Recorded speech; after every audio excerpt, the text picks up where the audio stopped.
Big ideas, small time. This is Books and Bites. Yeah. We bring you fast, insightful book summaries so you can learn more, think better, and grow faster.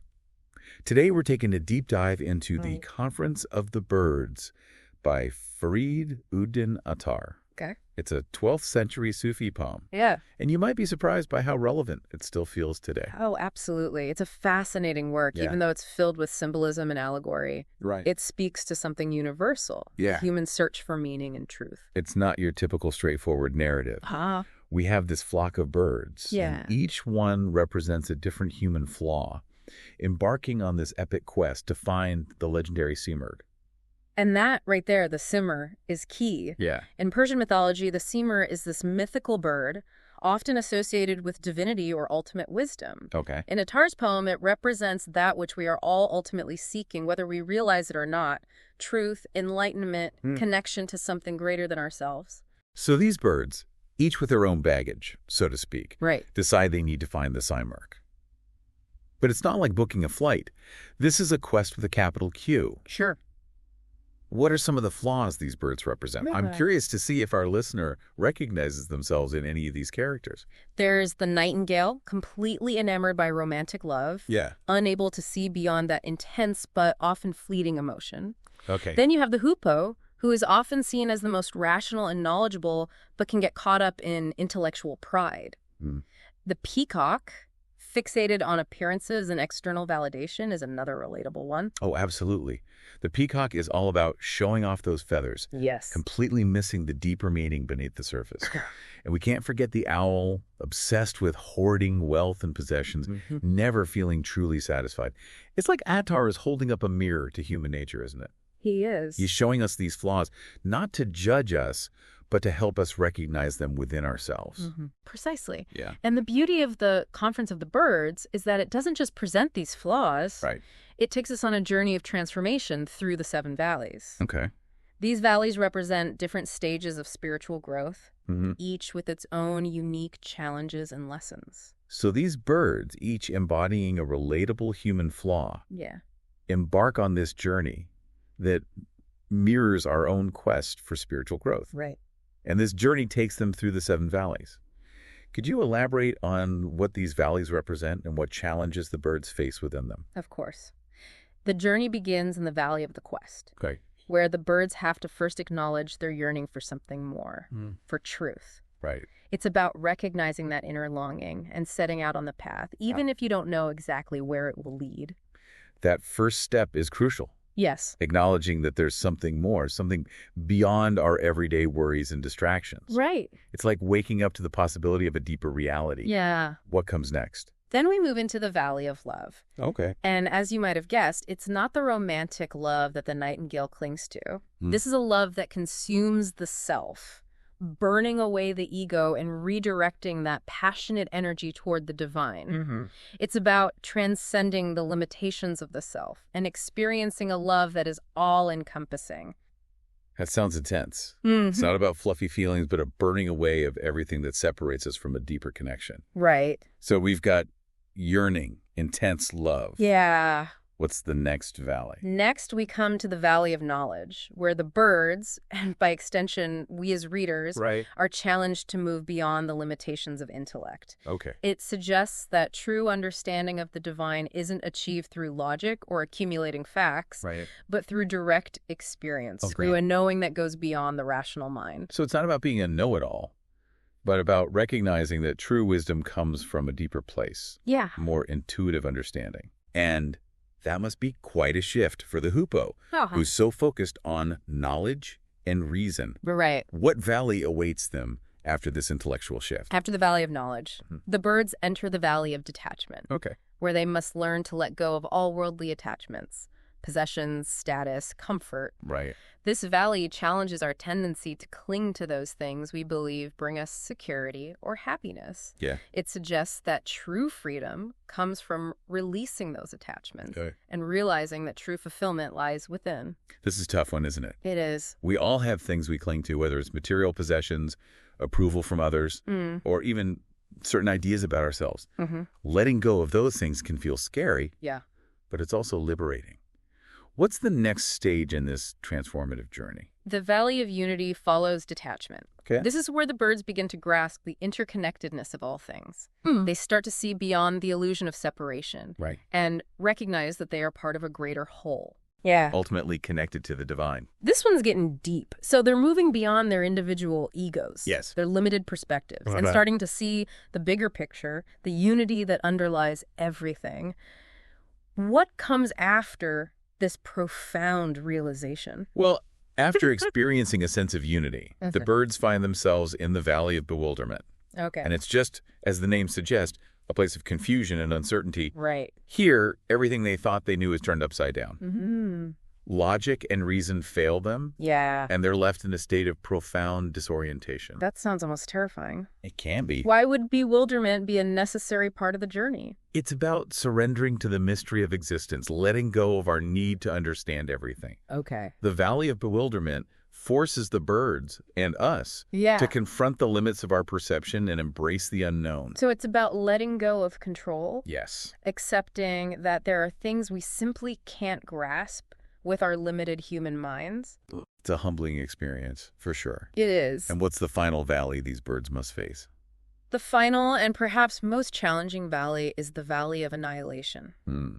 This is the culmination of the entire journey, where the birds must finally shed their individual identities and merge with the divine. Oh. It's a state of complete selflessness Right. where the ego dissolves Yeah. and they become one with everything. Annihilation. Yeah, That's a powerful word. it is. It suggests a complete dissolution of the self as we know it. Yes. What does that even look like? Mm. And how do the birds and we navigate such a profound experience?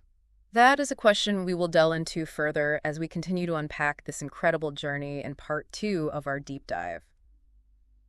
Welcome back. Okay. We left off with the birds entering the final valley on their journey, the Valley of Annihilation. Right. Annihilate. Quite a loaded term, isn't it? It is. We've been talking about these birds, each representing a different human flaw Right. traveling through these 7 valleys as a metaphor for spiritual growth. Yeah, and now they're facing annihilation. What does that even mean in this context? It's not about literal destruction, but a transformation. Okay. Remember, the Valley of Love was about burning away the ego, right? Yeah, Well, the Valley of Annihilation takes that a step further. right. It's about completely surrendering the individual self, Okay. dissolving those boundaries that separate us from the divine.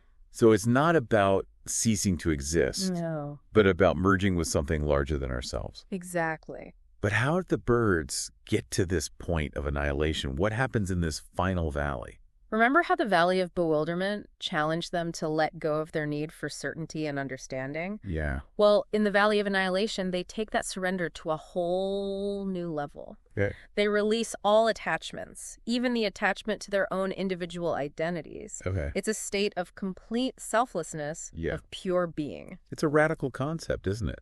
It is. To let go of everything we think we are, all our beliefs, Yeah. desires, Yeah. even our sense of self. Yeah. It's both terrifying and exhilarating at the same time. Exactly. And Attar doesn't shy away from the paradox of this experience. Okay. He describes it as a death, but also a rebirth. Hmm.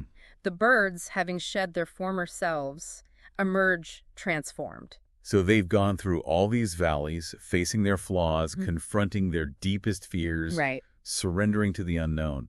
They've been stripped bare, essentially. And they have. What happens to them after this annihilation? Do they just disappear? Well, here's where Attar introduces a twist that gets to the very heart of Sufi mysticism. Yeah. The birds, having endured these trials, arrive at their destination. Okay. They expect to finally meet the Simurgh, this Yeah. magnificent, wise being they've been seeking. What do they find? Is it some grand revelation, a booming voice from the heavens? Not quite. They arrive, exhausted but triumphant, and find nothing. No grand being, no Okay. pronouncements. Just a lake reflecting their own images. Hold on. Are you saying they went through all that just to see themselves? That's kind of a letdown, isn't it? Not at all. It's a brilliant twist that speaks to the core of Sufi philosophy. Okay. You see, Simurgh in Persian means 30 birds. Yeah. And when they see their reflections, they realize that they collectively are the Simurgh. Whoa. Mind blown. So the divine being they were searching for was within them all along. Yes. They were looking outside themselves, Right. seeking something external. Yeah. But the truth was right there. reflected in their own being. Precisely. It's a powerful realization that speaks to the Sufi concept of wadat al-wujud, Okay. which means unity of being.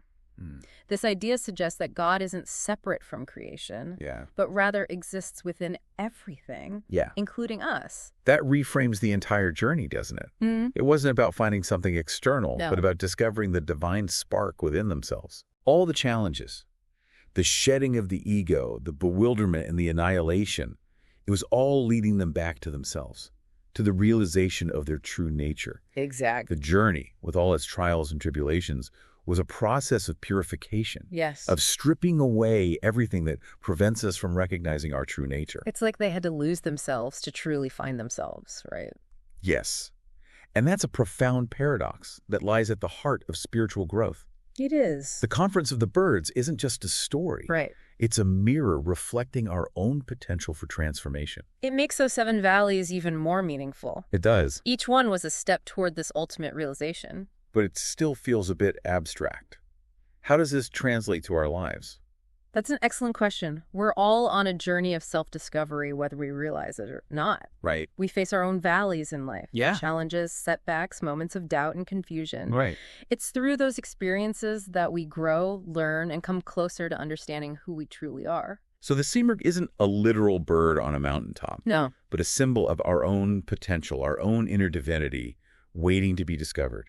And the journey to find it is about facing our flaws, shedding our limitations, Yeah. and ultimately embracing the truth of who we are. Mm. It's a powerful message that resonates across cultures and time. It What does. would you say? Absolutely. And in the final part of our deep dive, we'll explore some key takeaways from the Conference of the Birds and discuss how we can apply its wisdom to our own lives. Welcome back to Books and Bites. We've been exploring the Conference of the Birds, Right. this incredible Sufi poem about a flock of birds on a quest for spiritual enlightenment. Yeah. We just uncovered the big twist. The Simurgh they were searching for turned out to be a reflection of themselves. Precisely. It's such a powerful metaphor for the idea that divinity isn't out there somewhere, Right. but resides within each of us. Yeah. The journey is about uncovering that inner truth. But the Conference of the Birds isn't just a feel-good story about self-discovery. It's full of practical wisdom that we can apply to our lives. Yeah. So let's talk takeaways. Yeah. What are some of the key lessons we can learn from this book? One of the biggest takeaways for me is the importance of self-awareness. Each bird represents a different flaw or obstacle that prevents us from reaching our full potential. Right. The nightingale's attachment to romantic love, Yeah. the owl's obsession with wealth, the peacock's vanity. These are all things we can recognize in ourselves. Yeah. And in recognizing them, we can start to work on them. Right. The journey through the 7 valleys is a process of self-purification, Okay. of shedding those limitations and moving towards wholeness. It's like Attar's holding up a mirror to human nature, He is. showing us our strengths and weaknesses. Right. And it's not about judgment, but about recognition. Exactly. Once we see those flaws, we can start to work on them, right? Exactly. The poem reminds us that growth requires effort Oh. and that we have to be willing to confront the parts of ourselves that we might not like. That willingness to confront our shadows is essential for transformation. Another key lesson that really resonated with me is the importance of perseverance. Yes. Those birds went through a lot. Fuck, dude. They faced dangers, endured hardships, and even lost some of their companions along the way. But they kept going, driven by their desire to find the Simurgh. Yes. What does that teach us about our own journeys? It's about having faith. Not necessarily in a religious sense, Right. but faith in ourselves and in the process of growth. Yeah. Even when things get tough, we have to trust that we're moving in the right direction. Okay. Life is full of challenges. It is. There will be times when we want to give up, Right. when the journey seems too difficult. Yeah. But it's in those moments that we need to remember the birds and their unwavering commitment to their quest. It's a powerful reminder that we're not alone on this journey. We're not. The birds set out together, supporting each other through the challenges. And in the same way, we need community. We need connection with others who are also seeking truth and growth. Absolutely. We can learn from each other, Yeah. share our experiences, and encourage each other along the way. Right. It's a reminder that the spiritual path, while ultimately a personal one, is enriched by shared experiences and connections with others. Okay. And I think the Conference of the Birds ultimately reminds us that the journey itself is the reward. Yep. It's not about reaching some final destination, Right. but about the transformation that happens along the way. It's about becoming the best versions of ourselves. It's about the growth, the insights, the moments of connection and awe that we experience along the way. Exactly. And who knows, maybe we'll even find our own Simurgh along the way. Or maybe, just maybe, we'll realize that we were the Simurgh all along. That's a beautiful thought, and it leaves us with something to ponder. Okay. What does the Simurgh represent in your life? What are you searching for? And what steps are you taking to uncover that inner truth? Those are great questions to reflect on. As for me, one of the most powerful quotes from the book is, "You were born with wings. Why prefer to crawl through life?" It reminds me that we are all capable of so much more than we often realize. Right. We limit ourselves with fear, doubt, and self-imposed restrictions, but we have the potential to soar. This deep dive into the Conference of the Birds has been a reminder that the greatest journey is the one we take within. And that's the beauty of Attar's work, isn't it? It speaks to the timeless human quest for meaning and connection. Yeah. My favorite quote from the Conference of the Birds is, "When the soul sees itself, it sees nothing but God." It encapsulates the idea that when we truly connect with our inner selves, Right. we connect with something much greater, something divine. Absolutely. And with that, we'll wrap up our deep dive into the Conference of the Birds. We hope you've enjoyed this journey with us and that you'll take some of these insights with you on your own path of self-discovery.